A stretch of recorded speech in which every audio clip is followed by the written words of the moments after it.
All right, now for commodities market update, we see oil recovered some of more than 2% fall in Asian trade on Thursday. We see U.S. West Texas Intermediate crude is trading down 0.7% at $92.98 a barrel, after earlier falling more than 2%. Brent crude was trading down 0.6% at $94.02 a barrel, after also dropping earlier by over 2%. All right, let's bring it to maybe Iyeke now join us right here in the studio, Financial Directors, Company Analyst. Great to have you. Good morning. Thank you. Good morning. Yeah, so not to sound, quite insensitive, but it seems like the oil bulls would rather have tensions between Ukraine and Russia escalate, so they can get their $100 per barrel. Well, I wouldn't say that exactly, but I would say that a lot of countries are benefiting from higher oil prices than oil prices, falling below what it is currently. The truth is, a lot of countries like Saudi Arabia, Russia, and other top, oil-producing countries benefit from oil prices, even though they are at $40 or even $30 per barrel. This is because their break-even point is way lower. But this is more beneficial to other followers in the OPEC cartel, like Nigeria. So if oil prices are trading at $90 per barrel, 92, 93, 96, or even close to 100, it does them a lot more good, than other oil-consuming countries. So, but what has been happening clearly is that as the tensions are easing, we're seeing oil prices lose some steam. Not so much, not significant enough to, make OPEC to allow OPEC make a statement, or to say, or for Saudi Arabia to make a statement or something. But what we're seeing is that as the tensions are easing, the bears are beginning to, pick up the pace a little bit. And, Saudi Arabia right now is, has maintained its pact with Russia. And Russia accounts for about 10% of global oil supply. So with this tension easing, it clearly means that oil supply could, increase. So these are the speculations right now. So it's like an opposite direction. Exactly, exactly. If tensions ease, prices go down. Exactly. If tension escalates, the prices would go up. So, and the U.S. has been, trying to get Saudi Arabia and OPEC to increase prices, because right now it is more of a bad thing for them, than a good thing. And that's because stockpiles are down. Higher energy prices, or higher gasoline prices rather, is happening in the U.S., and this is affecting, excuse me, this is affecting Biden's poll. So all of this put together, also considering the fact that this is also affecting China, affecting India. So the truth of the matter is that if this trend continues, if higher oil prices continues, we could see some responses from top oil-consuming countries. Earlier, late last year, we saw that China was making plans to release oil from its strategic reserves. So if this continues, we could see that response again from them. But generally, as the tensions are easing, this is definitely going to, have some impact on oil prices. It might not be significant to bring oil prices below what it is currently, maybe till around $93 per barrel, $90 per barrel. That's going to be where it could fall to, but nothing too... nothing too drastic. Yeah, nothing too drastic, exactly. But I see analysts still, see $100 in the horizon, and I actually believe that it's going to hit, Yeah, of course, soon. That's a very short-term, a very, very short-term outlook, and that's because, Saudi Arabia is not producing as much.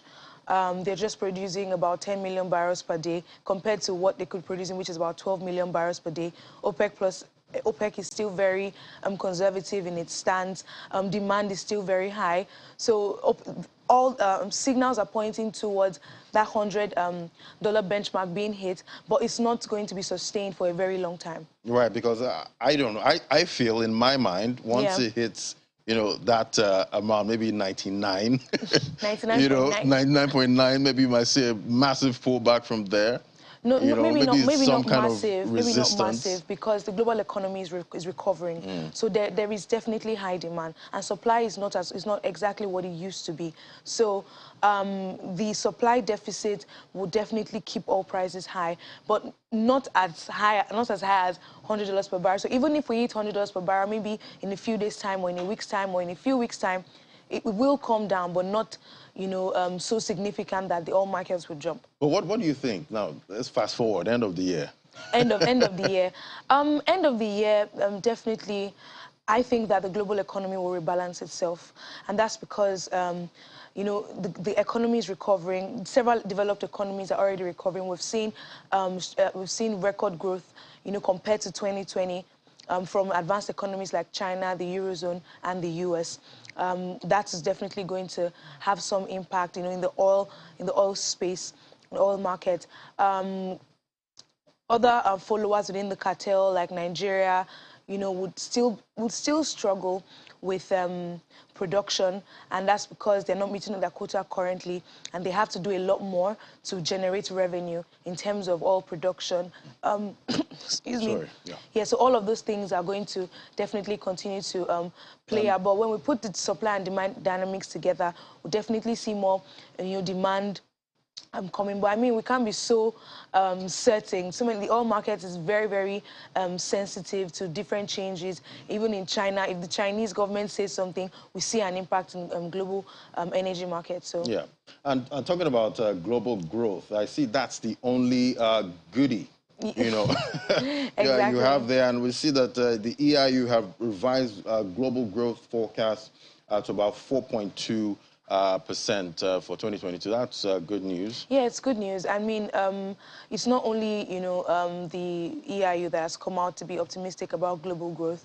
The World Bank has said, you know, something similar, IMF as well, even the OECD as well. So everyone has somewhat of an optimistic outlook for the global economy. And why is that? It's pretty simple, because demand, you know, and the global economy is recovering as fast as it can. The Omicron variant didn't have that much impact on advanced economies. We're seeing growth from different economies. Even developing economies are recovering. We're seeing some of the SSA countries recover, maybe not as fast, but we're seeing something significant happen compared to the pandemic year, and even compared to the beginning of 2021. So that, plus the fact that we're seeing some level of monetary policy tightening, signals of that. So we're seeing an increase in investment inflows in various, you know, countries. So all of that put together, the fact that stimulus packages are still, you know, available, vaccine rollouts are still there, businesses have reopened. So all of this put together will continue to, you know, keep all multilateral agencies, you know, economic agencies, optimistic about the global economy. All right. Aside, you know, inflation and the Omicron variants, you know, these two headwinds, what are the risks on the horizon? We have basically for risks, for, you mean for the global economy, yeah, right? The global economy. There are quite a number of them. These Russian-Ukraine tensions, if they escalate, will definitely have some impact. The US-Iran nuclear talks, that would also have an impact. So the risk of that is a significant increase in oil supply, which could, you know, make oil prices bearish, and we see a significant market reaction from both supply side and the demand side. Another risk would be a severe outbreak from developing economies. You know, generally we haven't seen so much of an increase in fatality and infection rates from Africa. But imagine if that happens. Africa has one of the biggest, you know, Africa has a lot of, you know, people in the world. So if that happens, that would definitely have a significant impact on that. And another thing would be an increase in debt levels for both advanced economies and developing economies. So that also has that would definitely have some impact. That's another big elephant. Yes, that's another, the room. Exactly. Yeah. Another thing would be maybe if the dollar loses some steam, or if it gains very well. The reason being that the global commodities market is pegged to the dollars, and several economies have pegged their, you know, external reserves or their currency to the dollar. So if anything happens with the US economy and the dollar either loses some steam or gains significantly, it would definitely tell on several economies as well. So those are some other potential risks. All right, and talking about inflation, we see Nigeria's inflation rate dropped marginally. But we also see UK inflation hitting a 30-year high. Exactly. So we're back to that discrepancy between Nigeria's inflation numbers and what the global economy is saying. The unfortunate thing is that, this just increases investor skepticism. Why? Because businesses are not able to really tell where the economy is going, if what the market is saying and what the global economy is saying is different from what the numbers are saying. So it definitely affects projections, and this is the beginning of the year. So if at the beginning of the year we're seeing some disparity or divergence between, business operations, revenue levels, and then inflation, and also issues concerning the exchange rate, definitely would affect business confidence into the Nigerian economy. It would affect investment inflows. The consumer, most importantly, will continue to be, will continue to feel the brunt of this, because even at 15.6%, inflation in Nigeria is still very high. It's above the 12% benchmark. The CBN has said if inflation is above 12%, it means it's growth retarding. So with that, that definitely says a lot about what's happening with the economy. And it's not far from the truth. We're not seeing business activities boom as much as before. If anything, we're seeing a lot of signals for divestments because the business environment is extremely tough. On the consumer end as well, people are still paying more because their income is not increasing. So at 15.6%, your income is still very low compared to what you were earning, maybe a year or even 2 years, 2 years ago. So people are still paying more, and the man hours lost to this current scarcity right now. Exactly. So the economy is pretty tough. Excuse me. Sorry. The economy is pretty tough for everyone, and with inflation at this level, basically, we'll definitely see more people fall below the poverty line. Earlier in the year, I think that was in January or early this February, the World Bank stated that about 8 million more Nigerians are falling below the poverty line, and that increases our, poverty headcount ratio to about 101 million Nigerians. That's over 50% of, Nigeria's population living below the poverty line, and most of these people are youths who are either unemployed or underemployed. So a lot of things are, not exactly in favor of the consumer right now. Yeah. And with the fuel scarcity and other factors, pointing towards a further increase in inflation, it just, raises a big question mark on what the data is saying. Yeah, and, one of the downers on the slide is, President Buhari submitted a 3 trillion naira supplementary budget, and this is a time where our debt to revenue ratio is really high. Well, it was pretty much expected since there was really no provision for under-recoveries, that's subsidies now, in the 2022 budget and even in the 2021 budget. So with the fact that the government has pulled back on, removing fuel subsidies completely, it means that they have to make provision for it. The truth is, with this happening, it definitely would eat into government revenue completely. NNPC as well would, be financially strained because of this, because they, pay the bulk of the fuel subsidies. It's just going to keep, the loop is just going to keep, keep going. Means that the government will have to scout for revenue. We've seen aggressive tax, systems come into play. That might continue. Not only that, the government will have to seek for external borrowing, and this just increases our, excuse me. Sorry, yeah. It just increases our debt levels. Yeah.